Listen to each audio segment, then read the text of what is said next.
Diz assim a palavra: por isso, também eu, tendo ouvido a fé que há entre vós no Senhor Jesus e o amor para com todos os santos, não cesso de dar graças por vós, fazendo menção de vós nas minhas orações, para que o Deus de nosso Senhor Jesus Cristo, o Pai da glória, vos conceda espírito de sabedoria e de revelação no pleno conhecimento dele, iluminados os olhos do vosso coração, para saberdes qual é a esperança do seu chamamento, qual a riqueza da glória da sua herança nos santos, e qual a suprema grandeza do seu poder para com os que cremos, segundo a eficácia da força do seu poder, o qual exerceu ele em Cristo, ressuscitando-o dentre os mortos, e fazendo-o sentar à sua direita nos lugares celestiais, acima de todo principado, e potestade, e poder, e domínio, e de todo nome que se possa referir, não só no presente século, mas também no vindouro. E pôs todas as coisas debaixo dos pés, e para ser o cabeça sobre todas as coisas, o deu à igreja, o qual é o seu corpo, a plenitude daquele que a tudo enche em todas as coisas. Nós vamos orar mais uma vez, irmãos. Pai, muito obrigado pela tua palavra. A palavra que acabamos, ó Deus, de ver exposta para as crianças, nos lembrando que o Senhor Jesus é o Senhor de todas as coisas. É aquele que tem poder, inclusive sobre a própria morte. Muito obrigado pela palavra que acabamos de ler agora, ó Pai. Lembrando que, exatamente por causa daquilo que Deus Pai, Deus Filho e Deus Espírito Santo realizou na obra da salvação, nós devemos nos colocar nas mãos do Senhor e devemos buscar o pleno entendimento e a plena compreensão de toda a verdade, a fim de que nós possamos compreender todas as dimensões do poder, da glória, da autoridade, da supremacia de Jesus, e entender o privilégio que é sermos igreja, o corpo de Cristo, e sermos, ó Deus, conduzidos, dirigidos na nossa vida por Ele que é o cabeça da igreja. Fala conosco, ó Deus, nós te suplicamos, em nome de Jesus. Amém, Pai. Irmãos, o parágrafo que nós vamos estudar hoje, ele começa com um sonoro por isso. E por isso, é uma expressão que o apóstolo Paulo coloca aí exatamente para dizer que o que ele vai agora ensinar decorre daquilo que ele já havia dito. É como se ele dissesse: eu quero dizer para vocês como foi que Deus realizou toda a sua obra através do sacrifício de Jesus, através da ação soberana do Espírito Santo que habita em nós e nos guia toda a verdade, através da própria eleição incondicional que Ele fez de cada um de nós.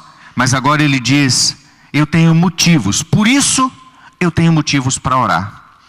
E o que eu quero compartilhar com os irmãos nessa noite, irmãos, tem a ver exatamente com isso. Tem a ver com o fato de que, se compreendemos toda a grandeza da obra de Deus na nossa vida, nós temos ótimas razões por que orar. O texto que nós lemos é uma oração do apóstolo Paulo em favor daqueles irmãos lá de Éfeso. Paulo está dizendo: exatamente por causa disso, eu oro por vocês, eu faço menção de vocês em todas as minhas orações. Eu tenho motivos para apresentá-los diante do Senhor. E os motivos pelos quais o apóstolo Paulo, com os quais o apóstolo Paulo vai apresentar aqueles irmãos de Éfeso, são também os motivos pelos quais nós temos para orar e para buscar ao Senhor. A primeira parte do capítulo 1, portanto, tem a ver com o louvor que nós devemos dar ao Pai por todas as bênçãos espirituais que Ele nos concedeu. Na segunda parte, o apóstolo Paulo vai nos mostrar a importância de, compreendendo isso, de tendo motivo para louvar, nós entendemos que nós temos também motivos para orar. Orar por nós, orar pelos outros, orar pela igreja de Jesus, orar pela missão que o Senhor nos deu.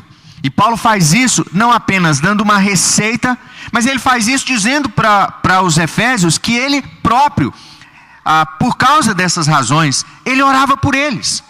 Ele próprio intercedia constantemente por aqueles irmãos, clamando ao Senhor pela vida deles. Paulo tinha recebido informações sobre como estava aquela igreja, e o coração dele se encheu de júbilo. Já fazia um pouco mais de 4 anos que Paulo tinha deixado aquela igreja, uma igreja que ele participou dela, da fundação dela, onde ele teve o privilégio de estar junto com aqueles irmãos um tempo, mas agora já fazia mais ou menos 4 anos que Paulo não estava lá.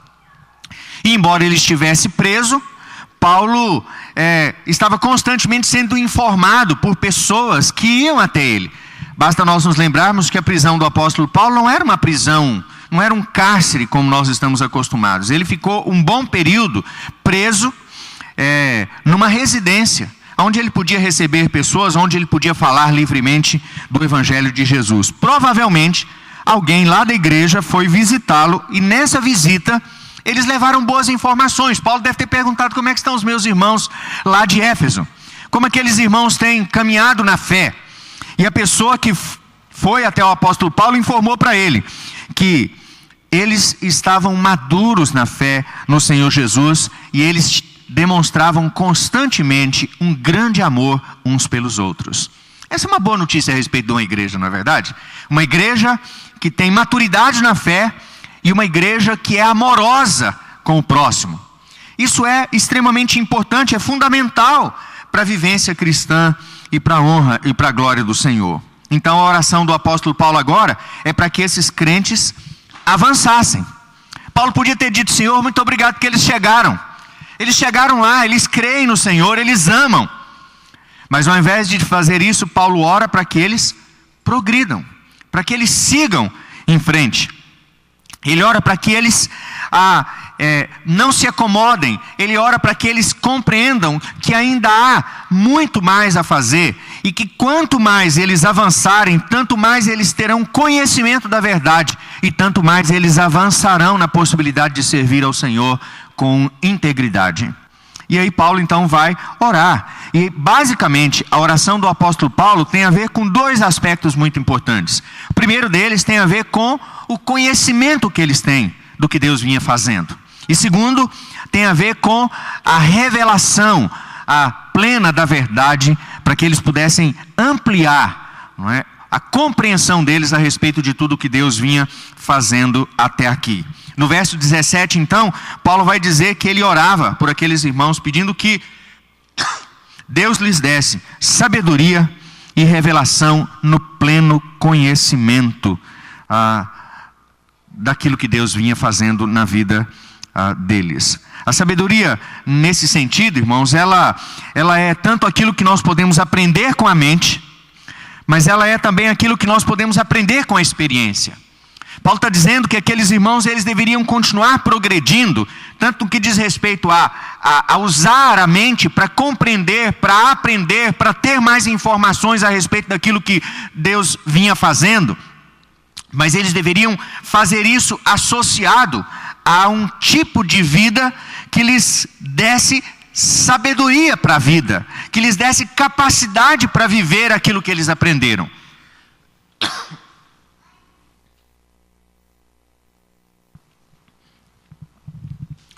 Portanto, 2 coisas muito importantes que as Escrituras vão sempre enfatizar para nós. Crentes maduros são aqueles que têm conhecimento da verdade, mas são aqueles que têm prática da verdade. Por isso, diante das bênçãos recebidas, Paulo vai instruir a igreja sobre o que eles devem orar. E a primeira coisa nós descobrimos aí na maneira como o apóstolo Paulo ora.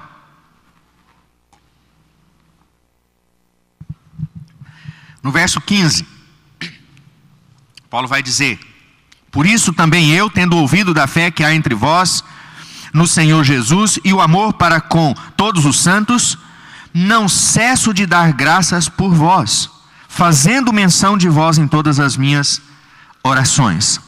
Paulo vai nos dar a primeira razão pela qual nós devemos orar, quando nós nos deparamos com tudo aquilo que Deus fez e com tudo aquilo que Deus vem fazendo, e até com a maneira como Deus fez. A grandeza da obra da salvação, irmãos, deve motivar-nos à gratidão. E Paulo ora por aqueles irmãos e agradece a Deus por eles. E ele tem motivos para isso. Ele diz: eu agradeço a Deus constantemente em todas as minhas orações, porque eu tenho ouvido da fé de vocês. Eu tenho ouvido que vocês não esmoreceram. Eu tenho ouvido que vocês não perderam a capacidade de crer no Senhor. Eu tenho visto que vocês têm avançado no amor de uns para com os outros. Por isso Paulo não diz apenas: olha, de vez em quando eu oro. Ele diz: eu não cesso de dar graças por vós, fazendo menção de vós nas minhas orações. Gratidão, irmãos, não é algo que deve fazer parte da nossa oração esporadicamente. E não deve fazer parte da nossa oração, a gratidão não deve fazer parte da nossa oração apenas porque nós conseguimos conquistar alguma coisa. O motivo maior que nós temos aqui, pelo qual nós devemos ser agradecidos, é a obra redentora de Deus na nossa vida. É porque eu sei que Deus, o nosso Pai, nos tem abençoado com toda sorte de bênçãos espirituais em Cristo Jesus. E Ele fez isso nos escolhendo, nos predestinando, mandando o Seu Filho para morrer no nosso lugar, mandando o Seu Espírito Santo para nos guiar a toda a verdade, mas para ser também o selo e penhor da nossa herança. Quantos motivos nós temos para agradecer ao Senhor. E é interessante, irmãos, que Paulo, quando ele diz isso, praticamente ressaltando um princípio que está presente em praticamente todas as cartas do apóstolo Paulo. Paulo está sempre reforçando nas suas cartas que uma das coisas que Deus deseja do seu povo é ações de graças. Escrevendo aos Tessalonicenses no capítulo 5, verso 18, ele vai dizer: em tudo dai graças, porque esta é a vontade de Deus em Cristo Jesus. Agora, parece que nós ficamos esperando descobrir razões, motivos pelos quais nós podemos dar graças. É como se nós tivéssemos que fazer um balanço da semana e dizer: Deus nos deu isso, e então eu tenho motivos para dar graças. Os irmãos se lembram que eu contei aqui há uns tempos atrás de uma senhora que disse para o pastor Carlito, o pastor com quem eu trabalhei muitos anos lá em Goiânia, e disse: olha, pastor, lá em casa tem 2 anos que não tem nenhuma bênção. Vamos imaginar que isso fosse verdade. Vamos imaginar que ela tivesse 2 anos que ela não conseguisse contabilizar uma única bênção na vida dela. Mas se ela era uma crente em Jesus, ela tinha todas as razões para agradecer ao Senhor. Ela sabia daquilo que Cristo tinha feito por ela. Ela sabia da forma como tão graciosamente Deus derramou sobre ela do seu amor. Ela sabia da presença do seu Espírito Santo consolando, confortando, animando e ainda mantendo a sua fé, mesmo diante de 2 anos sem nenhuma bênção. É claro que isso não é verdade. É claro que a gente perde a percepção daquilo que Deus faz, mas nós não somos capazes de perceber as bênçãos do cotidiano. Talvez a gente não seja capaz também de perceber as bênçãos espirituais que Deus tem nos concedido nas regiões celestiais. É mais fácil eu perceber que eu estava doente essa semana, orei e Deus me curou, do que eu olhar para trás e perceber o que Deus fez na história toda para me trazer a salvação. Por isso Paulo dizia: não cesso de dar graças por vós, fazendo menção de vós em todas as minhas orações. Então a primeira razão pela qual nós devemos orar, nós devemos ser gratos ao Senhor por tudo aquilo que Deus tem realizado na obra da salvação e que nos alcançou. Segundo lugar, Paulo ora para que aqueles irmãos tenham mais conhecimento. Ele vai clamar para que aqueles irmãos tenham mais conhecimento.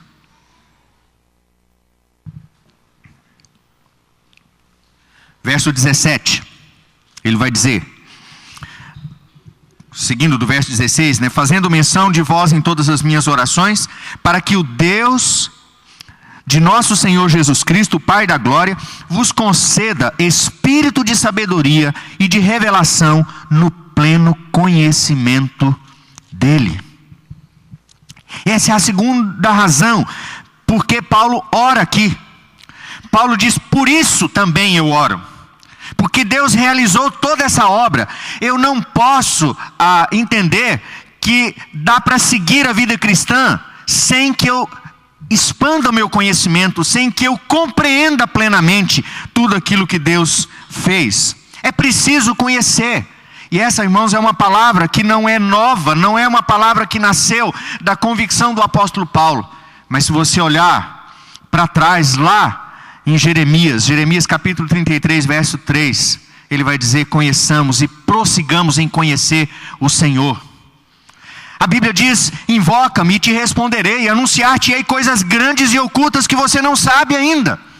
A Bíblia diz que nós podemos continuar crescendo, e crescendo no conhecimento do Senhor, crescendo no conhecimento da sua obra, crescendo no conhecimento da maneira como Ele age, dos seus propósitos para a nossa própria vida. E o pedido de Paulo, então, é para que aqueles crentes entendam todas as dimensões das bênçãos espirituais a eles concedidas, e compreendam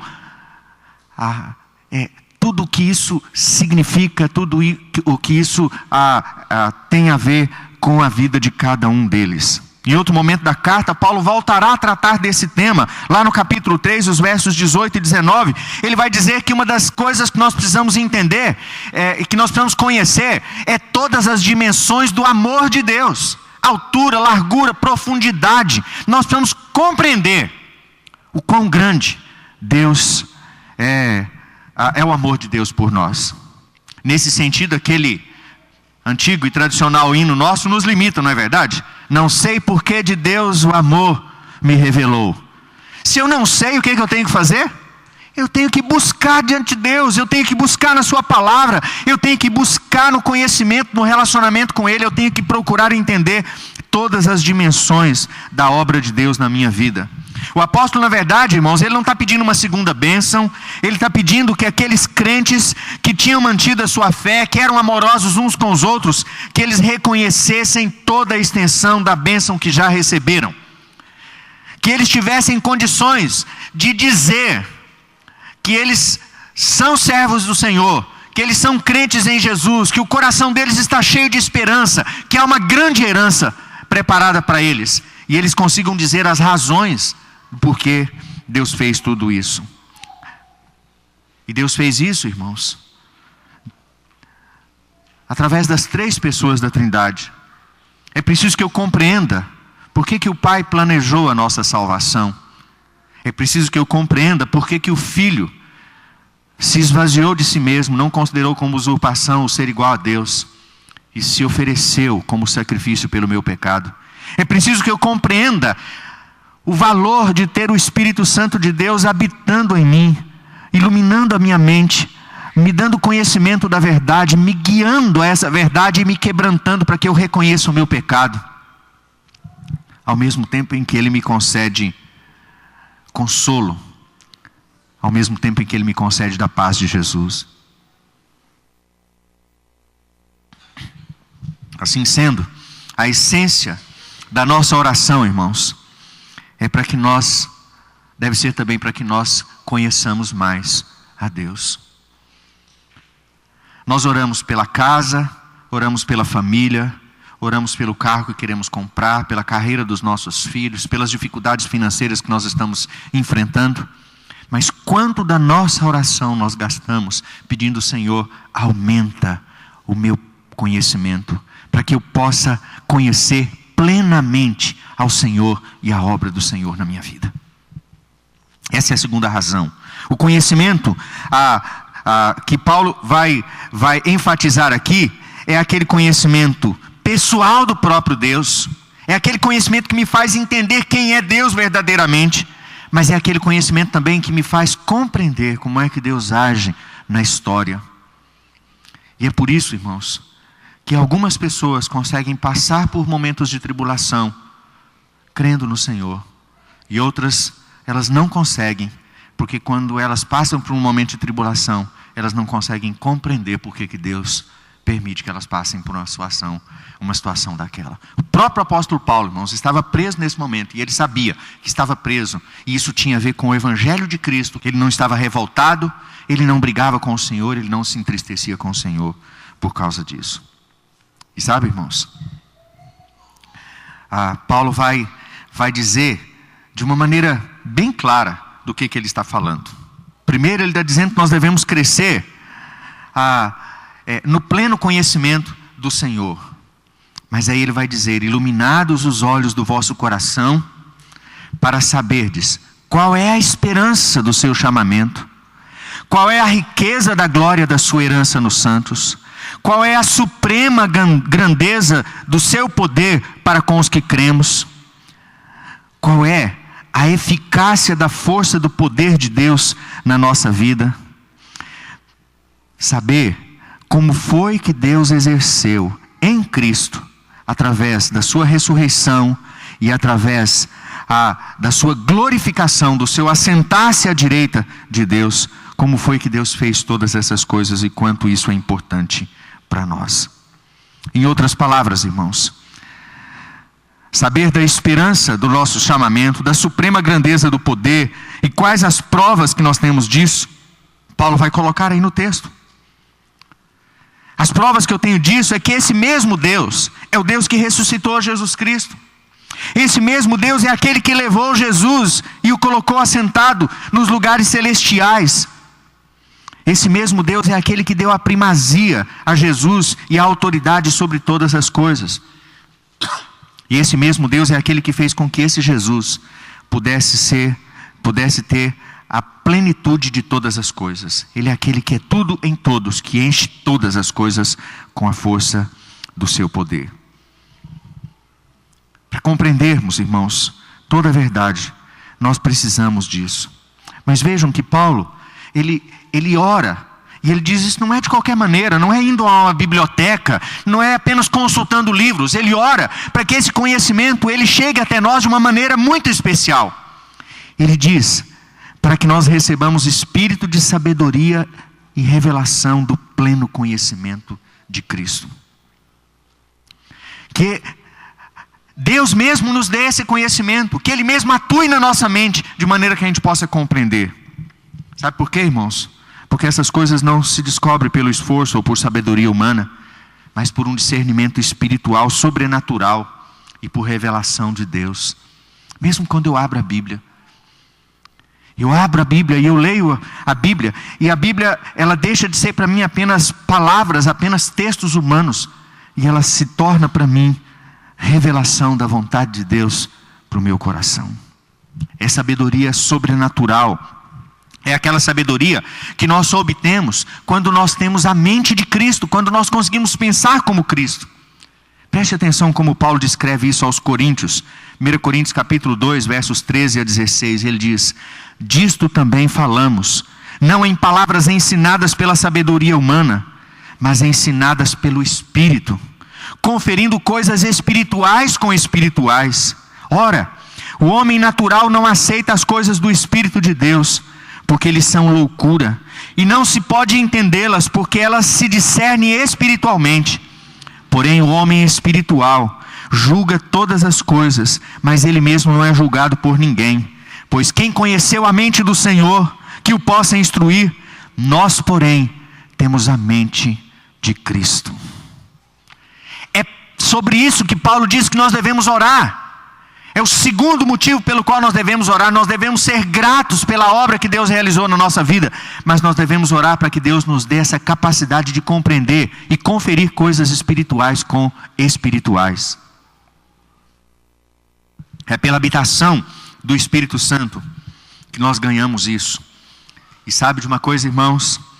A habitação do Espírito Santo é uma bênção exclusiva daqueles que creem no Senhor. Por isso Paulo estava tão feliz quando ele recebeu a notícia que aqueles irmãos criam no Senhor, que aqueles irmãos mantiveram a sua fé no Senhor, porque ele podia orar para que Deus desse essa bênção espiritual para eles, porque essa é uma bênção exclusiva para aqueles que pertencem a Cristo.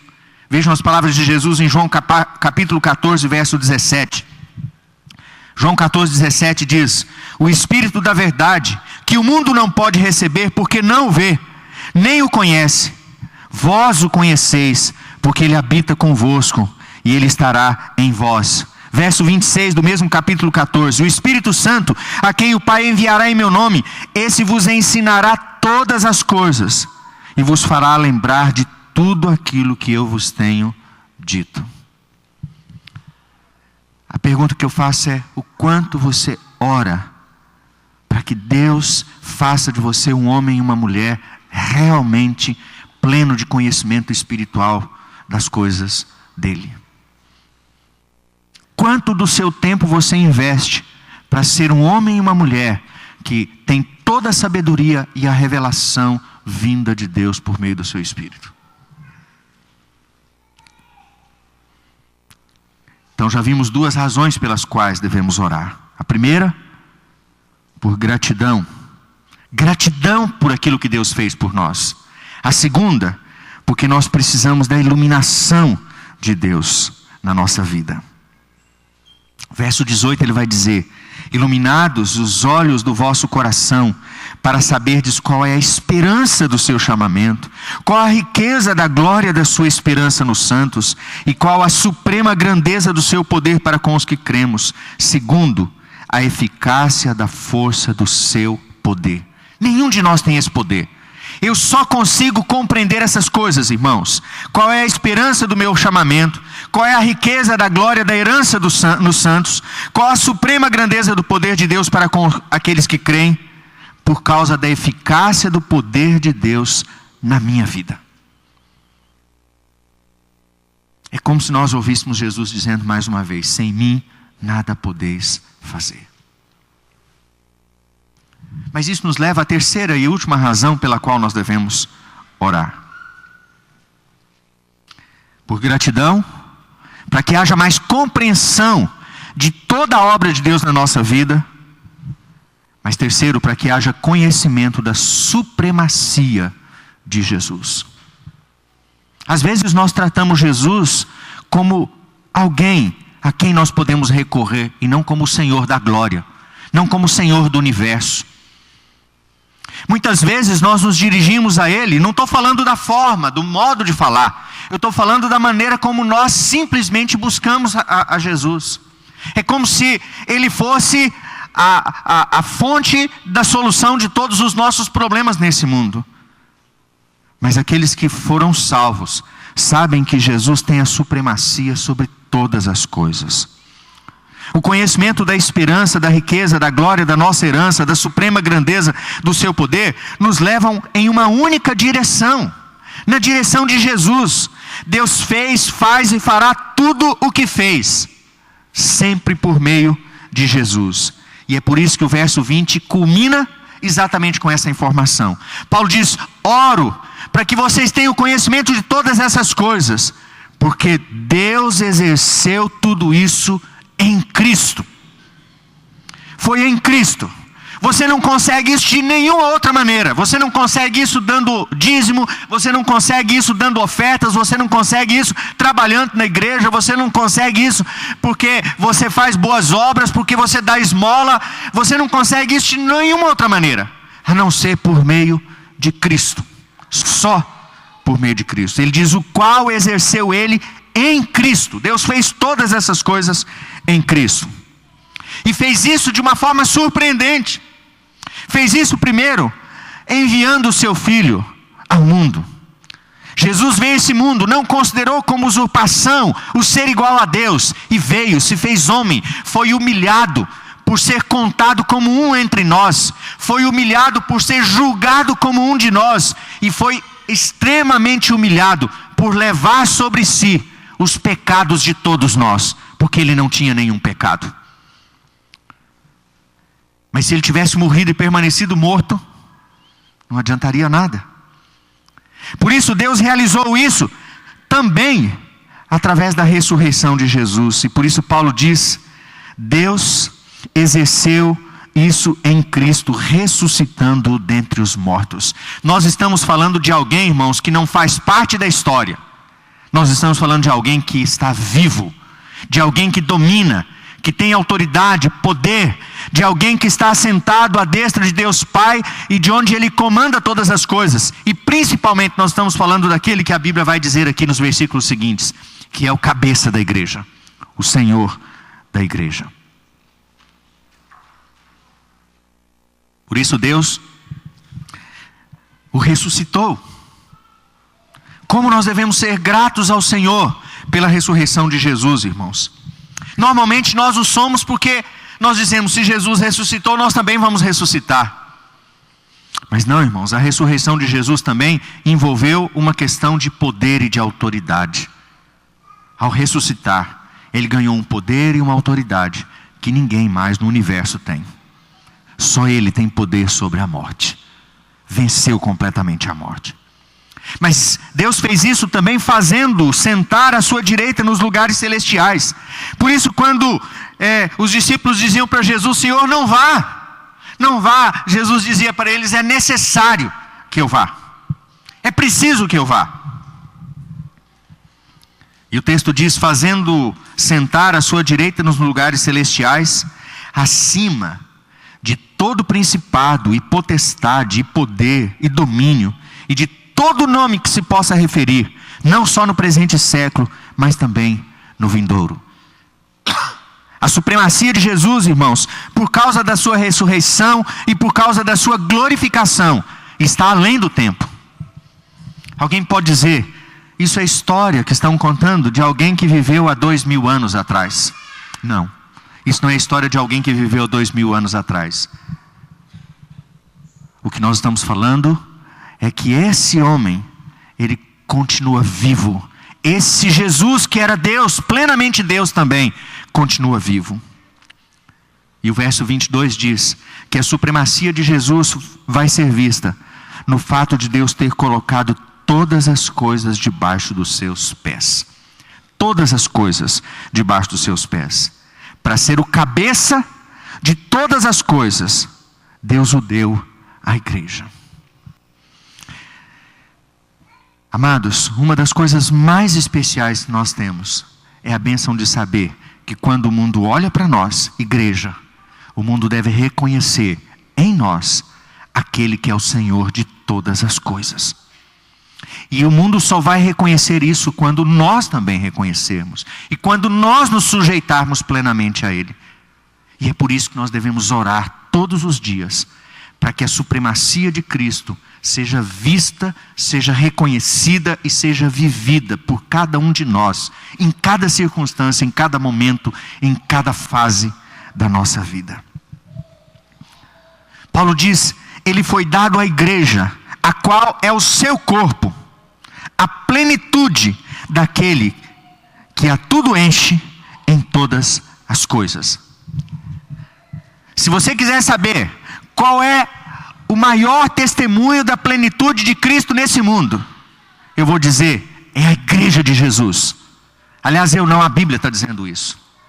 A igreja é a plenitude, é a demonstração clara da plenitude daquele que a tudo enche em todas as coisas. Tudo foi colocado aos pés de Jesus. E aí a gente não pode deixar de lembrar daquele texto clássico lá de Filipenses capítulo 2, não é verdade? Por causa disso, Deus também o exaltou sobremaneira e lhe deu o nome que está acima de todo nome, para que ao nome de Jesus se dobre todo o joelho, nos céus, na terra e debaixo da terra, e toda língua confesse que Jesus Cristo é o Senhor, para a glória de Deus Pai. Tudo isso é visto na igreja. 3 razões pelas quais você deve orar: por gratidão pela obra de salvação que Deus realizou e vem realizando na sua vida, para que Deus lhe dê espírito de sabedoria e revelação, para que você conheça plenamente a Ele e a tudo o que Ele tem feito, e para que não haja nenhuma dúvida na sua vida, e não haja nenhuma dúvida naqueles que olharem para você, de que Cristo tem a supremacia, que Ele é o Senhor de todas as coisas, Ele é o cabeça da igreja. Quero fazer algumas aplicações, bem simples. Se você me perguntar hoje, por que você deve orar? Eu quero dizer para você: oramos porque cremos. Oramos porque cremos. Paulo dava graças a Deus por aqueles irmãos, porque eles criam no Senhor Jesus, por causa da fé deles em Jesus. Segundo, Oramos porque somos gratos a Deus por tudo aquilo que Ele realizou. Eu sei o que Deus fez por mim. Não posso voltar atrás, não posso simplesmente retroceder. Eu sei o que Deus fez por mim. Terceiro, oramos porque precisamos desse espírito de sabedoria e de revelação para discernirmos por completo a verdade e para sabermos tanto da esperança quanto do seu poder e da sua própria glória. Por fim, oramos porque conhecemos a Cristo e sabemos que tudo que foi colocado debaixo dos seus pés foi colocado porque Ele tem a primazia. Ele é o Deus Supremo, Ele é o Senhor de todas as coisas. Tudo está debaixo da sua autoridade. E eu termino com duas questões bem simples, e eu tenho feito isso quase todo final de mensagem aqui. Primeiro, me dirigindo a você que já confessa Jesus como seu Salvador. Se você crê, ore assim. Ore com gratidão, ore por mais conhecimento e ore se submetendo mais e mais à supremacia de Cristo. Se você ainda não entregou sua vida para Jesus, ou talvez você está escutando sobre essas coisas pela primeira vez, eu queria convidar você para entregar a sua vida para aquele que é tudo em todos, Senhor de todas as coisas, e que por amor veio a esse mundo, morreu no seu lugar, deu a sua vida lá na cruz, mas ressuscitou e foi elevado aos céus. E Ele está vivo para sustentar a nossa salvação e a nossa herança. Entregue a sua vida para Jesus ainda hoje. Amém. Vamos orar. Pai, muito obrigado por nos fazer lembrar que há motivos tão tremendos para orarmos, ó Deus, todos os dias. E quando às vezes, ó Deus, não temos razões para orar, quando nos sentimos fracos, desanimados, ó Pai, deveríamos ser gratos, ó Deus, por aquilo que o Senhor fez, planejando a nossa salvação, nos escolhendo, nos predestinando, enviando Jesus e enchendo-nos com o Espírito Santo do Senhor. Mas Pai, ainda que já tenhamos provado disso, precisamos prosseguir, precisamos continuar conhecendo o Senhor e precisamos, ó Deus, ter plena convicção daquilo que o Senhor é e da verdade suprema da nossa salvação. E mais do que isso, ó Pai, precisamos compreender que não somos nada e não somos ninguém sem Jesus. Por isso nós nos submetemos em oração ao Senhor, dizendo que o Senhor Jesus é tudo o que precisamos, é tudo o que temos. Ele é o Senhor absoluto de todas as coisas. Ele domina sobre tudo e sobre todos. E é com gratidão que nós nos colocamos nas mãos dEle, hoje e eternamente. Em nome de Jesus. Amém, Pai.